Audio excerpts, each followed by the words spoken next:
government led by Winston Peters and Jacinda Ardern, because this budget shows that they are a government that is borrowing more, taxing more and spending more, but has no plans for how we as a country can earn more. Mr. Speaker, the tragedy is today it could have been a great budget. From the legacy gifted to that government by this former government, by hard-working New Zealanders all over the country and by the National Party. Government books are incredibly strong, the economy is growing and there's serious investment in public services. Grant Robertson has an enviable position of really any finance minister all around the Western world. Mr. Speaker, but instead of acknowledging this fine legacy, this is what does Grant Robertson call it? The rebuild budget. The rebuild budget. Life's so hard for Grant Robertson, just ask him. Mr. Speaker, rebuild what exactly? 10,000 new jobs created every year for the last couple of years. More New Zealanders, 2.6 million New Zealanders and work than we've seen ever before, and the lowest unemployment since the global financial crisis. Minimum wages up every year, 3 straight years of GDP growth of over 3%. When this government took office, they inherited a bustling, a dynamic economy, improving the lives of everyday New Zealanders. Order. In a country that is more confident, prosperous and outward-looking and exciting New Zealand to live in, Mr. Speaker. I'll give them a real rebuild budget, not a fake one, Mr. Speaker. In 2008, through the global financial crisis, earthquakes, decades of deficits, we had a plan. We supported New Zealanders. We invested in social services. We had sensible economic policies, and we delivered rising surpluses and falling debt. And Labor, I might add, voted against every single initiative that we put up, Mr. Speaker. Grant Robertson, you're welcome. Mr. Speaker, sadly, this budget, enabled by us, takes us precisely as a country in the wrong direction and exactly down the wrong path. And that's because the government is not happy with the state of the finances. For Grant Robertson, enough is never enough, Mr. Speaker. It's a tax and spend, it's a borrow and hope budget. And through what is really a special form of incompetence, they're still managing to break nearly all of their promises. Mr. Speaker, let's look at tax. Let's look at tax, Winston Peters. They promised, the Prime Minister, prior to the election, promised no new taxes in the next term. And now it's why have one when you can have half a dozen of them? Let's tax this. Jacinda Ardern. Regional fuel tax, $600 million over 4 years. Excise tax, $1 billion. An Amazon GST tax, over $200 million. The Bright Line extension, around $300 million, not to mention a capital gains tax they'll legislate for before the next election. You mark my words, Mr. Speaker, and I'm sure many more. And that's ultimately because Jacinda Ardern and Grant Robertson think they can spend people's money in New Zealand better than those people can, Mr. Speaker. More than $2 billion more in tax over the next 4 years, whereas we were giving families, hard-working New Zealand families, $1,000 back in their pocket in tax relief. What a stark contrast, Mr. Speaker. And in borrowing, $10.8 billion in additional debt, Mr. Speaker. It was going to be $56 billion. $56 billion in debt. Well, that's not enough for Grant Robertson. He's taken that out. Wait for it. $67 billion in debt, Mr. Speaker. But actually, it's worse than that. He's hidden another 6. It's $73 billion in debt as a result of this country. And what does that mean? Well, it doesn't just mean a few more cheese rolls for Grant Robertson, Mr. Speaker. It is $10,000 more in debt for every single household in New Zealand. 10,000 more in debt for every single household in New Zealand, and another $800 million in debt servicing and interest over the next 4 years. Where was your press release on that, Grant Robertson, in the budget packet? And it's worse than that. Like I said, $6 billion more that snuck off into Housing New Zealand, the New Zealand Transport Agency and the Crown Infrastructure Partnership. $17 billion of borrowing from this budget, a $7 billion blowout from Grant Robertson, Jacinda Ardern and Winston Peters. And he's increased his allowances. That takes, it's another little secret, the debt to GDP over 20%. He might as well, Grant Robertson, have breached his budget responsibility rules. Order. And that interest, those payments, would be enough to meet the promises they've broken, whether it's cheaper universal GP visits or 18 more 100 on the beat, or maybe fund health like they said they would, like they promised New Zealanders what they would. Whereas what we've seen is one example of many: mental health, no 100 million. All the talk in the election, no real funding for mental health. And that's not to mention the small things, the children's camps, the rural health services that aren't there.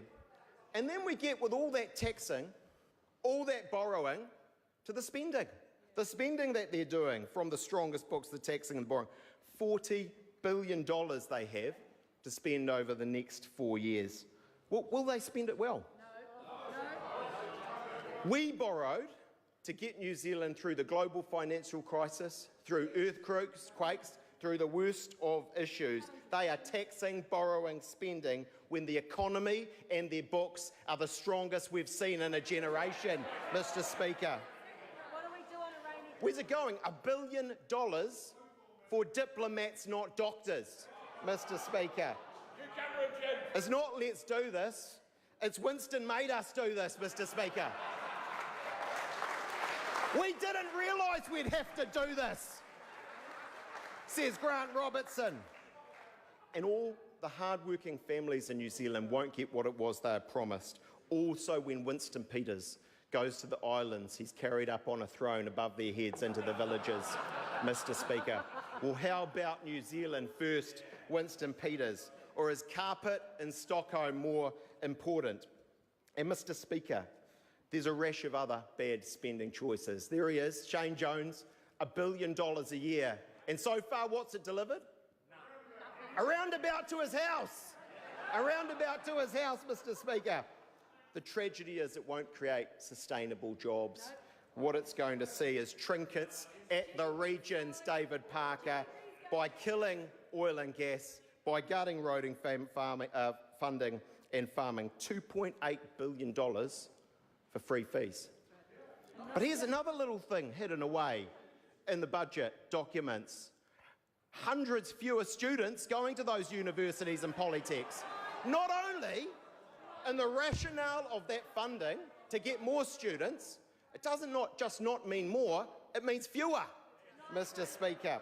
Winter energy payments worth $1 billion even if you're a millionaire. A baby bonus worth a lot even if you're a millionaire.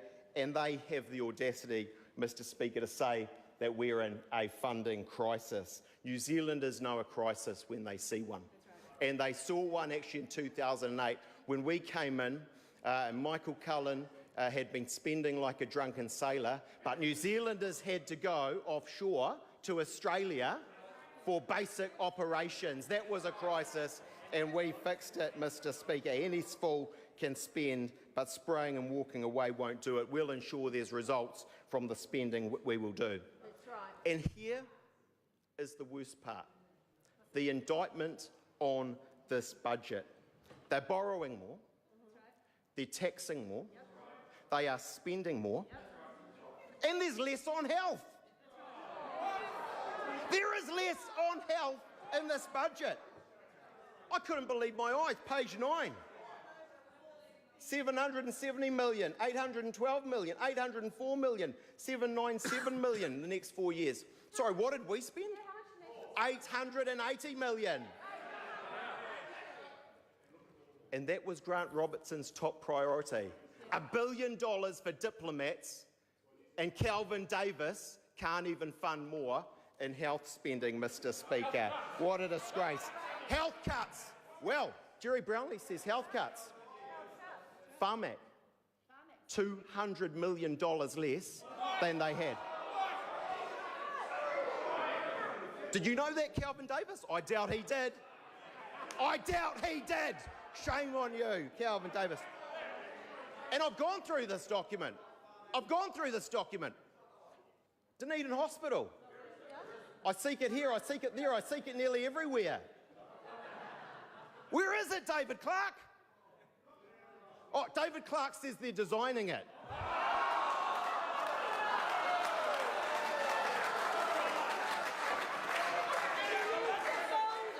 David Clark promised New Zealand and his constituents he would fund the hospital faster than we would. And it's not in this budget, Mr. Speaker. Tax and spend, borrow and hope, because they hope that we don't notice that they're managing to break a raft of promises. Order. Because they did no work in opposition and they've got no real plans of substance today. Let's take Kiwi Build, flagship policy from this government. Where is Phil Twyford? Look up, Phil. Flagship policy, emblematic of this government. That's why nothing about it stacks up. They did no work, they've got no real plan. What did they promise? 100,000 homes and $2 billion of spending. And already Phil Twyford's raising the white flag.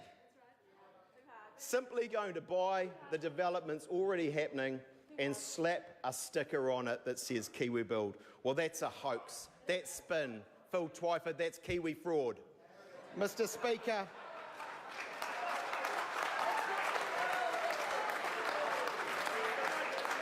be clear, Prime Minister, we will hold you to account for those 100,000 homes, additional homes, that you said on the campaign trail that Phil Twyford said that he would deliver. And then we come to law and order, another doozy in this budget. What did they promise? Stuart Nash, 1,800 sworn frontline police officers. Now it's something, what is it, 1,100, 1,200, I don't know. But it ain't 1,800, Mr. Speaker, mostly delivered by us. What's there? I know what that is. That's a broken promise by this government, Mr. Speaker. Let's not do this, or not much of it anyway, Stuart Nash. But it's worse than that, because sadly, in this country, to keep New Zealanders safe, every now and again you do have to build a prison.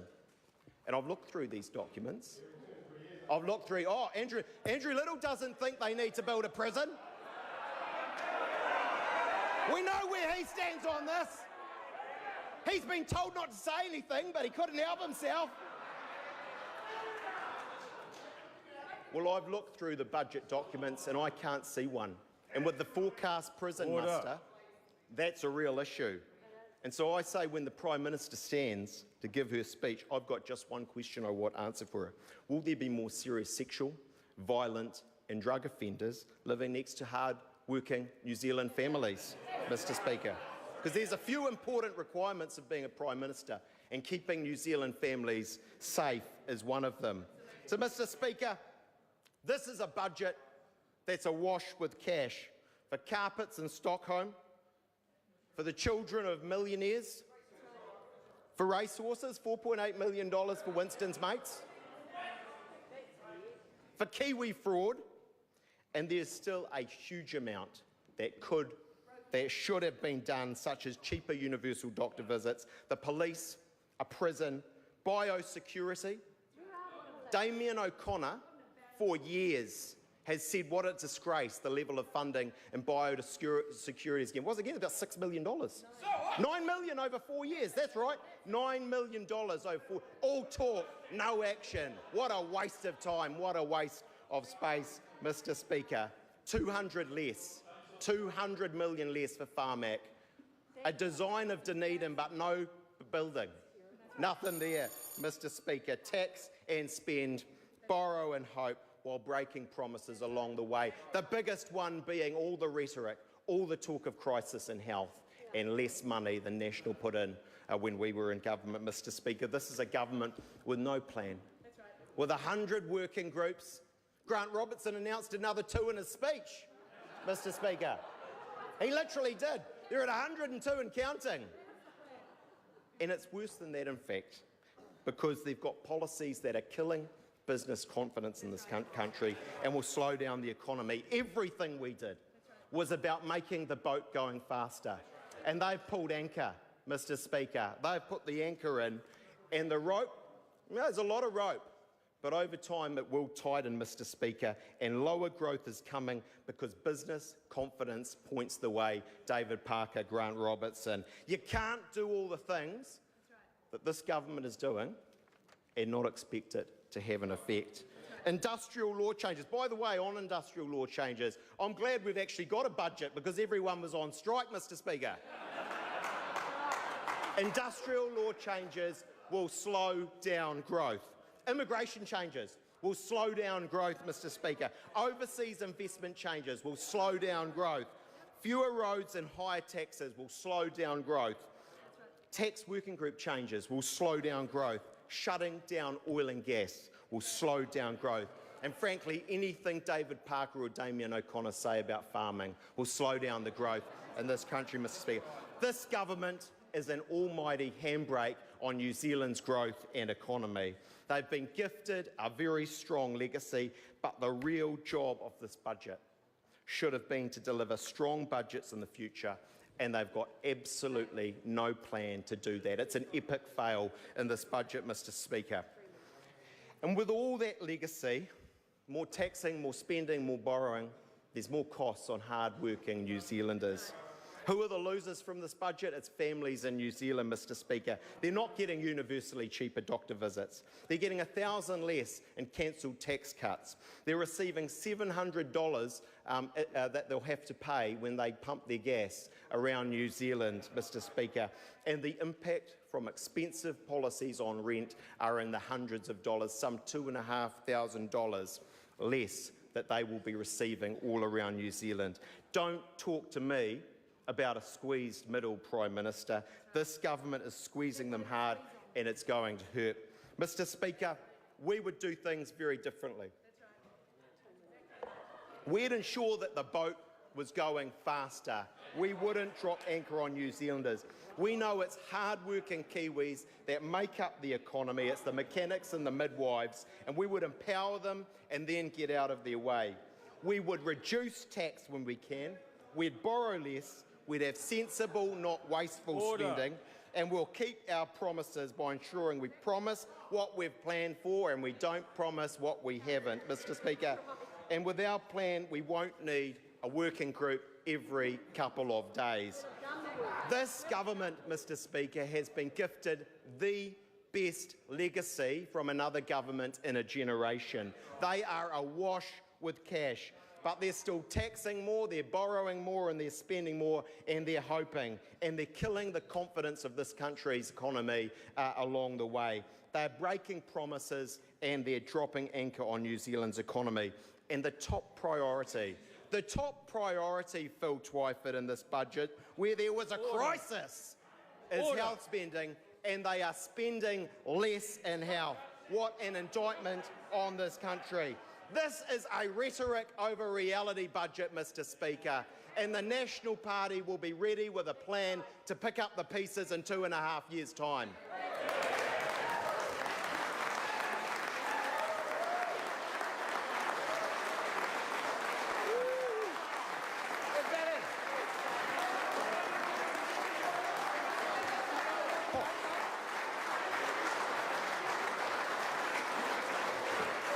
Order.